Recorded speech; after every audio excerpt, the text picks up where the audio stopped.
Ma première question, c'est qui donne cette jeune femme à être l'épouse de ces jeunes frères?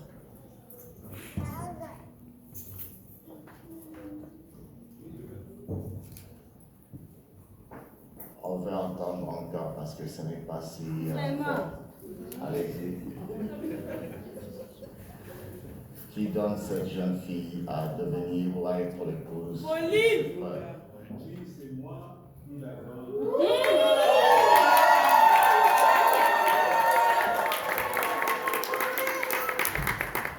Souris, mon frère Alex, souris!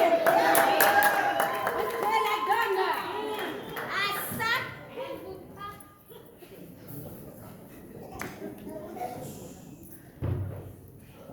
Karen, vous pouvez venir de ce côté, papa, et aller s'asseoir.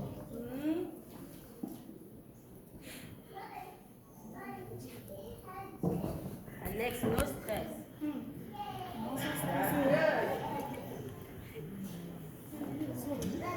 C'est bien votre jour. C'est le Aïe, aïe, aïe, aïe, aïe, aïe, aïe!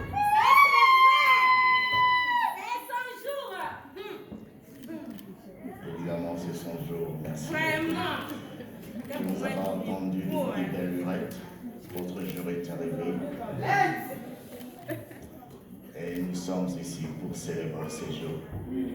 Ce n'est pas une prédication, mais c'est la cérémonie de votre mariage. Que Dieu vous bénisse.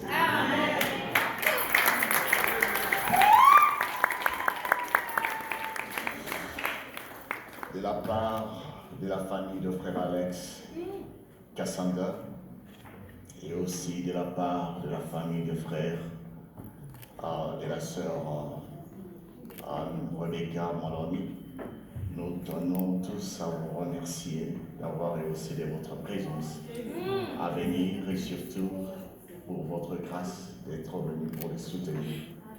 Vous pouvez vous asseoir. Alors nous allons rester la main dans la main. On va juste courber nos têtes pour un mot de prière.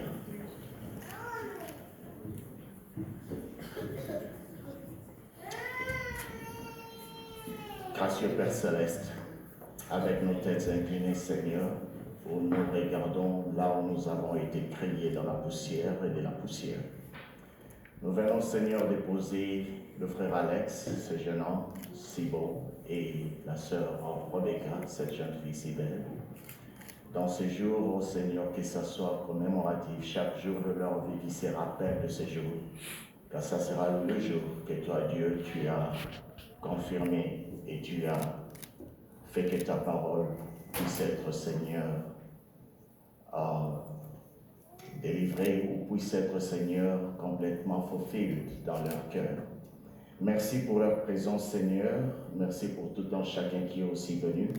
C'est ainsi que, Seigneur, en ces moments ici, ça sera les moments solennels qu'ils vont réaliser qu'ils ne sont plus deux, mais ils sont juste une personne. Amen. Que tu le bénisses richement, Seigneur, dans leur chant, dans leur voyage qu'ils vont devoir entreprendre. D'ici peut-être jusqu'à 50 ou 100 ans, à moins que, Seigneur, toi tu viennes et que tu nous prennes dans ce que nous appelons l'enlèvement, ou alors que tu les sépares par le biais de la mort. Mais nous le remettons entre tes mains, Seigneur, ainsi que la cérémonie qui s'ensuit, pour ta gloire, au nom du Seigneur Jésus-Christ. Amen. Amen.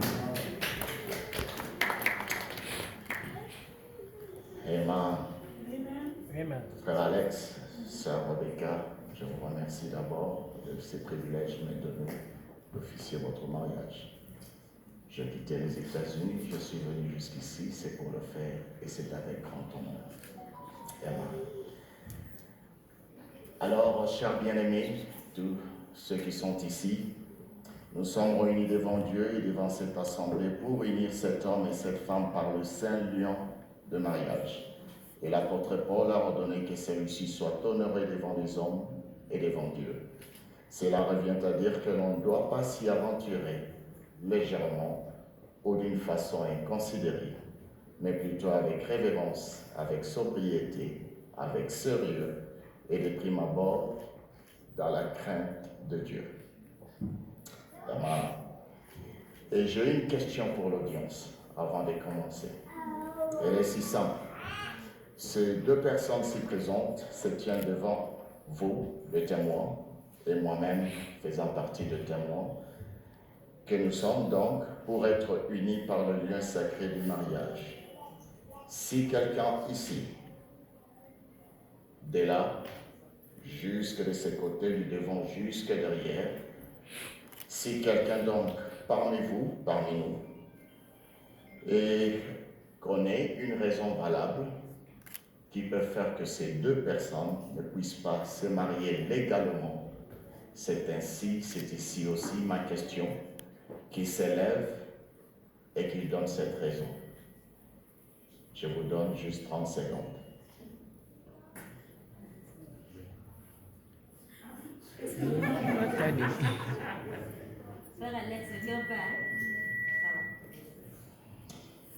Alors, de cet instant solennel, désormais, que tous soient et demeurent silencieux. Amen. Amen. Amen. Amen. Frère Alex, Sœur Rebecca, vous pouvez tourner vers moi et me regarder. Écoutez ceci avec sérieux.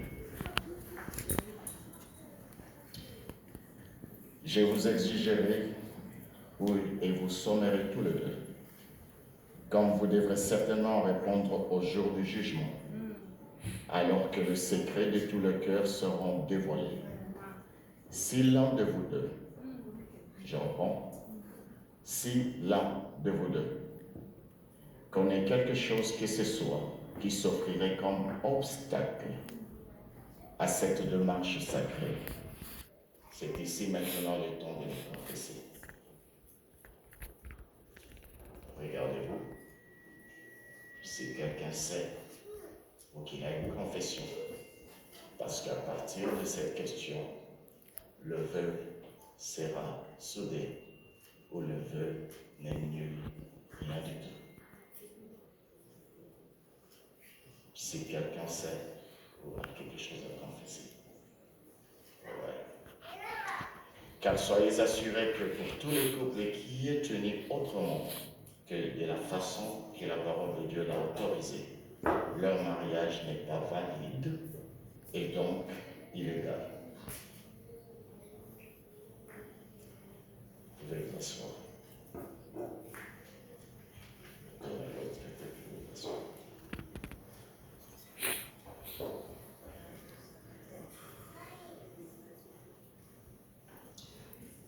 Pour vous tous, et moi-même y compris, j'aimerais dire ceci, nous sommes réunis ici, non pas pour assister au commencement de quelque chose qui sera, mais plutôt pour être des témoins de quelque chose qui existe déjà. Ce mariage entre Alex et Rebecca, nous ne l'avons pas créé. Il est déjà né dans leur cœur et ces couples est bel et bien amoureux l'un de l'autre. Le prophète nous dit, je cite, un jeune homme ou une jeune femme qui s'engage dans la vie a le droit de faire un choix. Le jeune homme choisit. La jeune femme a le droit d'accepter ou de rejeter ses choix. Mais cela reste un choix de deux côtés. L'homme et la femme ont tous deux le droit de choisir. Choix d'une épouse. Il vient toujours un moment dans la vie quand une décision doit être finalement prise. En effet, pour ces deux personnes qui s'aiment, au fur et à mesure que leur amour grandit et s'approfondit, s'arrêterait à un point de la route et les deux se demanderont quelle cible voulons-nous atteindre? Quel but nous assignons-nous dans ces voyages conjugaux? Quelles sont les espérances que nous entrevoyons? Frère Alex, Sœur Rebecca, le chemin que vous allez parcourir sera sûrement long. sera un chemin de montagne, un chemin de vallée. Il n'y aura point de facilité, mais plus de difficultés. J'espère que vous m'écoutez. Amen. Vous devez être fatigué, reprenez vos places. Ce n'était pas vrai. Soyez forts, plus que le fil. Merci beaucoup. Applaudissez pour vous.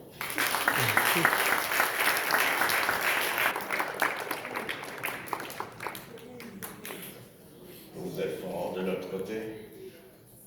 Il doit être 2 fois plus que vous. Je ne serai pas long. Comme je le dis, ce n'est pas une prédication, ce n'est pas un service, c'est juste une cérémonie de reconnaissance de leur mariage. Je disais donc, puissiez-vous chacun de son côté donner le meilleur de lui-même et d'elle-même à l'autre. Puissiez-vous chacun faire preuve d'engagement et de foi face à la responsabilité qui vous est confiée. Puissiez-vous conserver un respect immaculé l'un pour l'autre et une confiance durable dans l'un et l'autre. Que tous ceux qui suivront votre vie trouvent continuellement des raisons de se réjouir et non pas de causes à se lamenter. Il y a si longtemps, vous étiez tous les deux de mignons bébés, de vos mères et de vos pères chéris. Voilà, maintenant, debout dans la splendeur de vos beautés, dans la fleur de vos âges, prêts à profiter du deuxième joyau de la couronne divine après le salut. C'est le mariage, au travers de la femme. Le frère Branham dit, quand Dieu a donné une épouse à l'homme, il lui a donné la meilleure chose qu'il puisse lui donner après le salut. Amen. Frère Alex, tes premiers pas aux États-Unis d'Amérique t'ont conduit dans ma maison. Je te le dirai sans réserve, le témoignage qui avait suivi cette rencontre et celui qui a aussi scellé ton acceptation dans cette famille. Sœur Rebecca, tu es ma fille, je t'ai vu naître, je t'ai vu grandir. Le canal de notre communication est resté jusqu'à ce jour sans brouillage. Pouvez-vous mettre debout?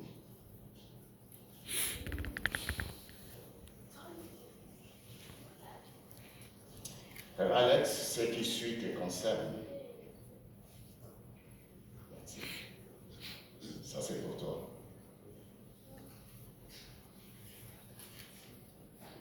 C'est le commandement que l'apôtre Paul t'a laissé. Je cite. Marie, aimez vos femmes, comme Christ a aimé l'Église et s'est livré lui-même pour elle. C'est ainsi que le mari doit aimer leur femme comme leur propre corps. Celui qui aime sa femme s'aime lui-même. Et le prophète de l'âge dit, le frère Adam, un homme saint d'esprit qui fait des projets d'avenir, il devrait faire très attention en choisissant sa femme. Faites attention à ce que vous faites. Et une femme en choisissant son mari ou acceptant les choix qu'a fait son mari. Elle devrait faire très attention à ce qu'elle fait, et particulièrement de nos jours. Un homme devrait réfléchir et prier avant de choisir sa femme. Et je crois que tu l'as fait. Et ça, c'est la choix de l'épouse. Le frère Adam dit encore, il faut prendre une décision. Et tu dois la prendre. Et c'est ce que tu as fait. Elle doit être la seule femme au monde que tu as. Si ce n'est pas le cas, alors tu as pris une mauvaise décision. Mariage de l'agneau.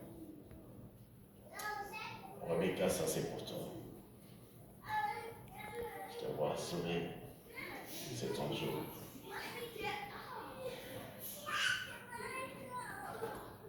Ce qui suit te concerne, c'est les commandements qu'a donné l'apôtre Paul.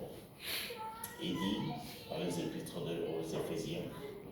Femmes, soyez soumises à vos maris, comme au Seigneur, car le mari est le chef de la femme, comme Christ est le chef de l'Église, qui est son corps, et dont il est le sauveur. Or, de même que l'Église est soumise à Christ, les femmes aussi doivent l'être à leur mari en toutes choses. Et le prophète de Malachie 4 dit, je cite, « Une femme en choisissant aussi son mari, ou en acceptant les choix qu'a fait son mari, elle devrait faire très attention à ce qu'elle fait, et particulièrement dès nos jours, sur l'épouse. » Et il continue ailleurs, dans le mariage de l'agneau, il dit, il faut prendre une décision, et tu dois la prendre. Il doit être le seul homme au monde que tu aimes. Si ce n'est pas le cas, alors tu as pris la mauvaise décision. Je crois que tu as pris la bonne. Un mariage ne peut être rompu par un mécontentement émotionnel, ni être dissous suite à un droit temporel de se remarier. Ça, c'est le temps. Ça, ce sont les païens. C'est une union intangible et son lien est indissociable parmi les hommes, spécialement les chrétiens. Et le frère Branham dit, Dieu a pénétré le cœur d'Adam, cette corde, juste sous son cœur, et prit la corde et en fit une femme. Et la partie même de l'esprit d'Adam était dans la femme. Et les deux ne font que un. Âme, corps, esprit. Ils font que un et ils sont une unité parfaite. Corinthiens, livre de correction. Et il ajoute, dans l'unité, je crois que, et je ne crois pas qu'un mariage puisse être ce qu'il devait être sans l'union, suivez maintenant, sans l'union entre le mari, la femme et Dieu. Le mari et la femme, c'est seulement le corps, c'est charnel. Quand vous ajoutez Dieu, c'est là où le mariage est correct. Le frère Branham dit encore, le mariage est honorable, mais on doit y entrer avec prière au respect. Hébreux, chapitre 7. Voici ce que je vous dis tous les deux. L'apôtre Paul dit que le mariage soit honoré de tous et le lit conjugal exempt de toute souillure, car Dieu jugera les impudiques et les adultères. N'oubliez pas de vous traiter mutuellement avec amour, au respect. Et rappelez-vous continuellement que ce qui vous unit est plus fort que la messe séparatrice du diable. Prenez la responsabilité de faire en sorte que l'autre puisse se sentir en sécurité. Accordez-vous la plus grande priorité à l'instruction divine. Mettez toute votre confiance dans la parole de Dieu. Restez éloigné de toutes sortes d'injonctions traditionnelles ou encore de toute nature de credo humain. Alex, Rebecca, lorsque les frustrations, parce que ça va arriver dans votre foyer, franchiront le seuil de votre porte, lorsque les difficultés s'abattront sur votre domicile, ou encore lorsque la peur envahira votre couche, n'oubliez pas de toujours regarder au bien de ce que votre amour a produit. Et ne pas seulement vous borner à vous pointer le doigt qui est fautif. C'est cela la recette de la victoire. La victoire est dans le défaut de l'autre, pas dans le bien de l'autre ou de l'autre. Puissiez-vous vous coller l'un à l'autre d'un adhésif inséparable, non pas comme par un manque, mais pour agripper ou s'agripper au confort de la main de l'autre. Puissiez-vous toujours vous désirer l'un et l'autre comme d'un besoin vital, non pas comme pour combler un vide, mais bien plutôt pour s'aider mutuellement à connaître votre plénitude. Le frère Branham est dit dans Stature d'un homme parfait. En ces moments, avant le mariage, tout va bien. Mais après le mariage, les difficultés et les épreuves de la vie arrivent. C'est dans ces moments-là que vous devez être si amoureux l'un de l'autre et que vous devez vous comprendre. Quand vous êtes déçu par elle ou qu'elle est déçue par vous, vous vous comprenez quand même. Et ça, c'est la fin du quote. Aujourd'hui, vous témoignez de votre choix matrimonial devant vos familles, devant vos frères, vos sœurs, vos amis. Et pour commencer votre vie ensemble, c'est ce que ces témoignages représentent. Priez sans cesse que l'intimité de vos cœurs puisse s'offrir comme choix perpétuel pour tout le lendemain à venir. Laissez votre amour se mêler librement à la divinité. Et puisse l'étoile brillante du matin vous guider dans votre nouveau chemin que vous entreprenez. Alors que vous apprenez et grandissez ensemble. Notre Seigneur Jésus-Christ nous a fait la promesse d'être toujours avec nous. Nous sommes conscients que sa présence, bien qu'invisible parmi nous, est réelle ici et maintenant. Amen. Puisse le Seigneur notre Dieu vous aider à surmonter les défis de votre nouveau pèlerinage. Et dans les conforts de ces tendres bras d'amour, puissiez-vous trouver consolation et victoire. Frère Alex, sœur Rebecca, aucun autre lien humain n'est plus béni et aucun autre vœu plus important que ce que vous allez prononcer. Vous êtes parvenus tous les deux à ce jour avec profonde réalisation que le vœu du mariage est non seulement sacré, mais aussi contraignant, comme le sont toutes les obligations et responsabilités. Vous partirez d'ici en embrassant l'un des plus grands liens humains que la vie ait à offrir, à savoir le lien du mariage.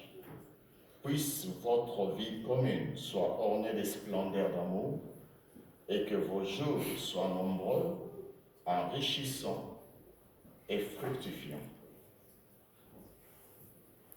Maintenant, vient la partie de vœux.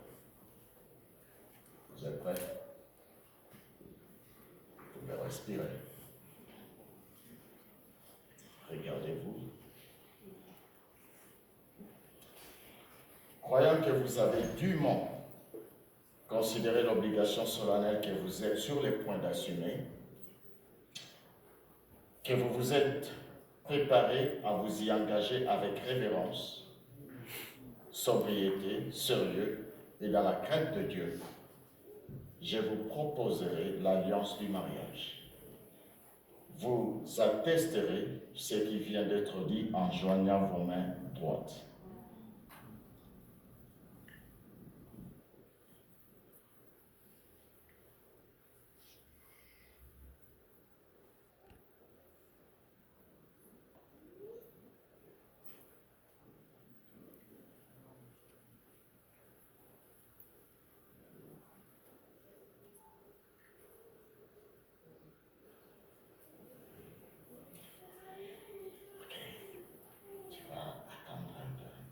Reste là, ok? Ok?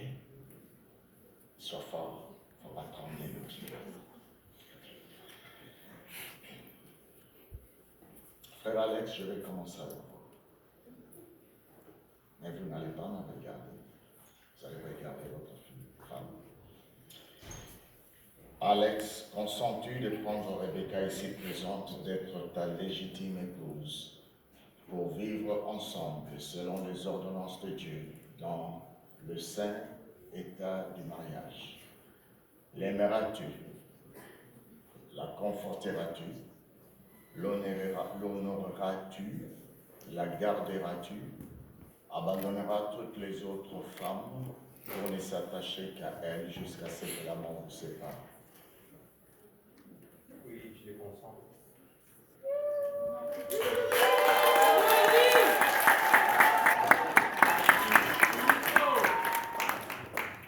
Où est le micro? Ok. Donnez ça au best man. Approche. Quand on va finir, on va donner le micro à quelqu'un de l'autre côté. Karen. Ok, d'accord. C'est ton tour, Rebecca m'a donné. Rebecca, consens-tu de prendre Alex ici présent d'être ton légitime époux pour vivre ensemble selon le